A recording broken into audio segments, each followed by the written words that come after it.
বাংলাদেশের সেনাপ্রধান জেনারেল ওয়াকারুজ্জামান কোথায় যাচ্ছেন সেটি এখন বড় খবরের অংশ হয়ে দাঁড়িয়েছে। Indo Pacific army chiefs conference বা আইপিএসিসি-তে অংশগ্রহণ শেষে ২৬শে সেপ্টেম্বর মালয়েশিয়া থেকে দেশে ফিরেছেন জেনারেল ওয়াকার।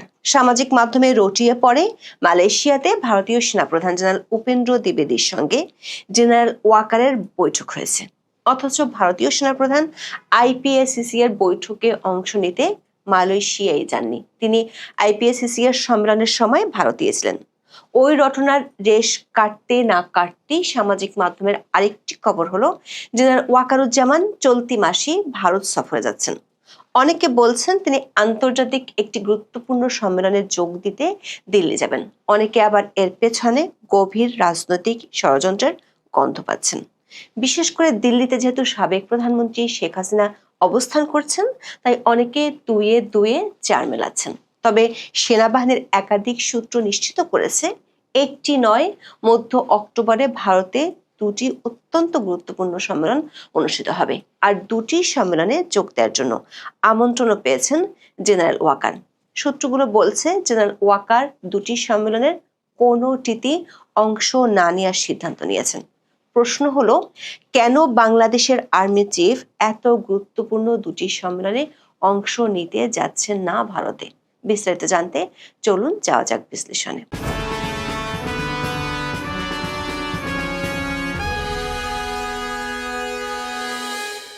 গত ২২শে সেপ্টেম্বর বাংলাদেশ সেনাবাহিনীর এক বিবৃতিতে জানানো হয়, ১৪তম Indo Pacific army chiefs conference বা আইপিএসিসি-তে যোগ দেওয়ার জন্য সেনাপ্রধান জেনারেল ওয়াকারুজ্জামান মালয়েশিয়া গিয়েছিলেন। তার এই সফর ছিল ৪ দিনের। ১৪তম Indo Pacific army chiefs conference বা আইপিএসিসি এর ৪৯তম Indo Pacific armies management seminar বা আইপিএএমএস এবং ১১তম সিনিয়র এনলিস্টেড ফোরাম বা সেলফ মালয়েশিয়ার কুয়ালালামপুরে ২৩ থেকে ২৫শে সেপ্টেম্বর ২০২৫ পর্যন্ত অনুষ্ঠিত হয়। এর মধ্যে আইপিএসিসি হলো সেনাপ্রধানদের জন্য, আর আইপিএএমএস হলো ডেপুটি চিফ এবং সিনিয়র র্যাঙ্কিং কর্মকর্তাদের বা লেফটেন্যান্ট জেনারেল থেকে লেফটেন্যান্ট কর্নেল পদমর্যাদার কর্মকর্তাদের জন্য।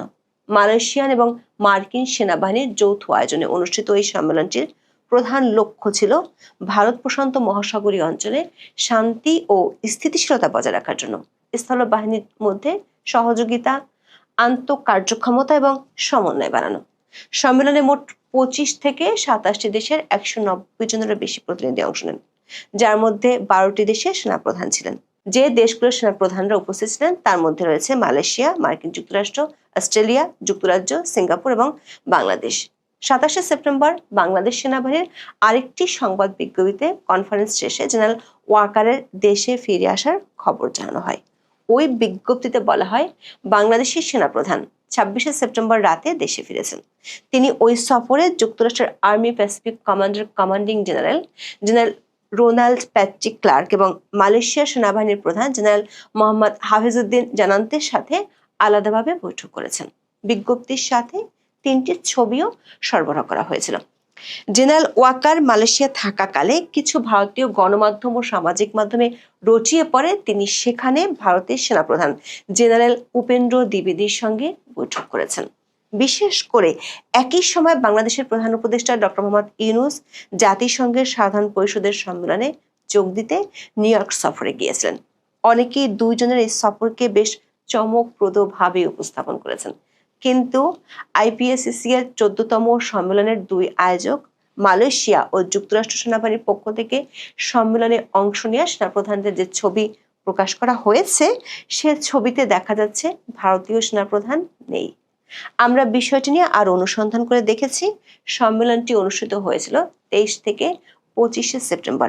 সেই সময় ভারতীয় সেনাপ্রধান জেনারেল উপেন্দ্র দ্বিবেদী ভারতেই ছিলেন। ওই সময় ভারতীয় সেনাপ্রধান যে দেশটির দুটি হাই প্রোফাইল ইভেন্টে অংশ নিয়েছিলেন সে ব্যাপারে নিশ্চিত হওয়া গেছে।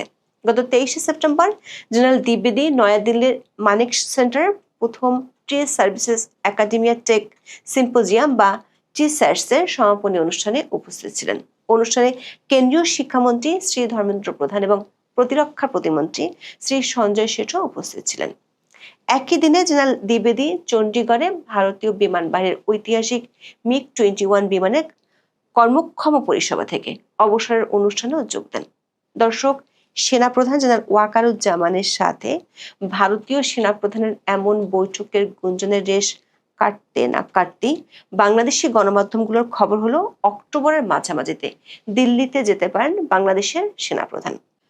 বিডি নিউজ 24 সহ একাধিক গণমাধ্যমে 2রা অক্টোবর এ ধরনের খবর প্রকাশিত হয়। খবরে বলা হয়, জাতিসংঘের শান্তিরক্ষা মিশনে সেনা পাঠানো দেশগুলোকে নিয়ে একটি সম্মেলন আয়োজন করতে যাচ্ছে ভারত, যেখানে বাংলাদেশের সেনা প্রধানেরও অংশগ্রহণের কথা রয়েছে। ভারতের রাজধানী নয়াদিল্লিতে 14ই অক্টোবর 2 দিনের এই সম্মেলন শুরু হওয়ার কথা রয়েছে। বিডি নিউজের খবরে বলা হয়, সেনাপ্রধান ওই সম্মেলনে যোগ দিলে তা হবে 24-এর গণঅভ্যুত্থানে সরকার পরিবর্তনের পর ভারতে বাংলাদেশের প্রথম উচ্চ পর্যায়ের সফর। 1 অক্টোবর সম্মেলনের বিষয়ে ভারতের প্রতিরক্ষা মন্ত্রণালয় বা মিনিস্ট্রি অফ ডিফেন্স থেকে একটি বিবৃতিও দেওয়া হয়েছে। সেই বিবৃতিতে বলা হয়, জাতিসংঘ শান্তিরক্ষী মিশনে সৈন্য পাঠানো দেশগুলোর সেনাপ্রধানদের সম্মেলন আগামী 14 থেকে 16 অক্টোবর দিল্লিতে অনুষ্ঠিত হবে। এবারের ইউএনটিসিসি কনক্লেভটি ভারতীয় সেনাবাহিনী আয়োজন করছে। বিশ্বের 30টি দেশের প্রতিনিধিরা এতে অংশ নেবেন। সেই 30টি দেশের মধ্যে বাংলাদেশের নাম আছে। এই সম্মেলনে বাংলাদেশের অংশগ্রহণ অত্যন্ত তাৎপর্যপূর্ণ, কারণ বাংলাদেশ জাতিসংঘের শান্তিরক্ষা মিশনে অন্যতম বৃহৎ এবং ধারাবাহিক অবদানকারী দেশ। বর্তমানে বিভিন্ন দেশে বাংলাদেশের 5,685 জন শান্তিরক্ষী নিয়োজিত আছে। শান্তিরক্ষী পাঠানোর দিক থেকে বাংলাদেশের অবস্থান এখন তৃতীয়। তবে পাকিস্তান জাতিসংঘ শান্তিরক্ষী মিশনে সৈন্য পাঠালেও এবারের সম্মেলনে দেশটিকে আমন্ত্রণ জানানো হয়নি।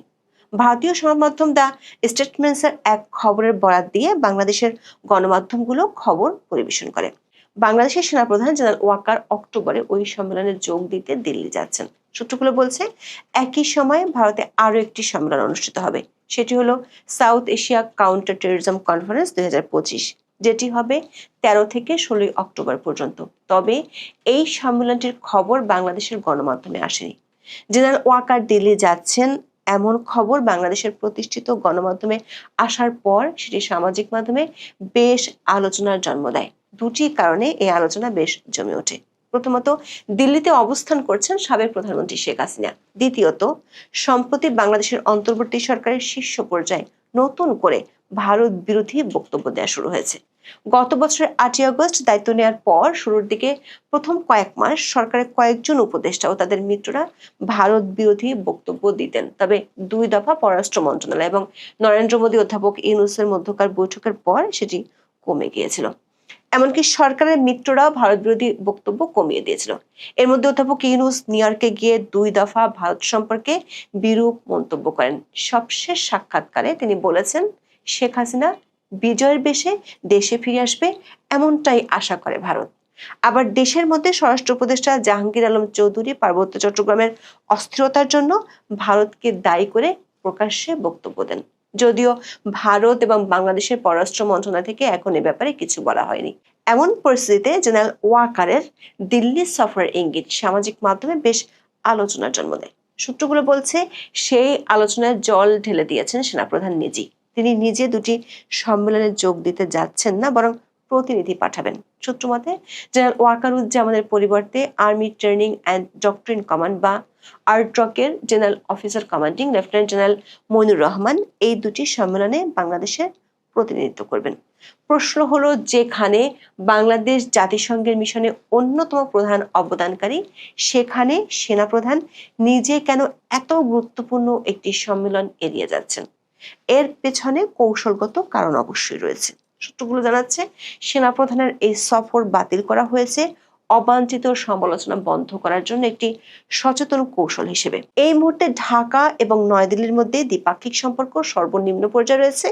এই পরিস্থিতিতে সেনাপ্রধানের দিল্লি সফর বাংলাদেশের সেনাবাহিনী এবং ভারতীয় সেনাবাহিনীর মধ্যে চলমান সম্পর্ককে ঘিরে অতিরিক্ত মনোযোগ আকর্ষণ না করার জন্য একটি পদক্ষেপ। অর্থাৎ দেশের অভ্যন্তরে যেন কোনো রকম অপ্রয়োজনীয় রাজনৈতিক বিতর্ক বা সমালোচনার সৃষ্টি না হয়, সে কারণেই এই কৌশলগত সিদ্ধান্ত নেওয়া হয়েছে বলে একাধিক সেনা সূত্র নিশ্চিত করেছে। সেনাবাহিনী সূত্রে জানা গেছে, শান্তিরক্ষা মিশনের কনক্লেভে সাধারণত সেনা প্রধানরা সস্ত্রীক গিয়ে থাকেন। জেনারেল ওয়াকারের স্ত্রী সাবেক প্রধানমন্ত্রী শেখ হাসিনার আত্মীয়, আর শেখ হাসিনা দিল্লিতেই অবস্থান করছেন। এরই মধ্যে অনেক সাবেক সেনা কর্মকর্তারাও সামাজিক মাধ্যমে তার এই দিল্লি যাওয়ার খবরে ঝড় তুলেছেন। তাদের দাবি, সাবেক প্রধানমন্ত্রী শেখ হাসিনা জেনারেল ওয়াকারের আত্মীয় হওয়ায় এই সফরে তার সাথে কোনো গোপন সাক্ষাৎ বা আলোচনা হতে পারে, যা দেশের জন্য ভয়াবহ পরিস্থিতি ডেকে আনবে। আরেক পক্ষের দাবি, সেনাপ্রধানের এই ধরনের সফর রাজনৈতিকভাবে কম্প্রোমাইজড হতে পারে। তবে সেনাবাহিনীর একটি সূত্র বলছে, বাংলাদেশ সেনাবাহিনীর সাথে ভারতীয় সেনাবাহিনীর বেশ ভালো সম্পর্ক রয়েছে। কয়েক মাস আগে ভারতের সেনাপ্রধান বিষয়টি নিয়ে কথা বলেছেন। ওই সূত্রটি বলছে, তথ্য প্রযুক্তির এই যুগে কারোর সাথে বৈঠক করতে হলে সশরীরে গিয়ে বৈঠক করতে হবে, এমন ধারণা অবান্তর। ফলে তেমন কিছুর আশঙ্কা থাকলে সেটি দিল্লি না গেলেও ঘটা সম্ভব। এখন এ পর্যন্ত। সবাই ভালো থাকুন, সুস্থ থাকুন, নিরাপদে থাকুন। দেখা হবে আগামী পর্বে।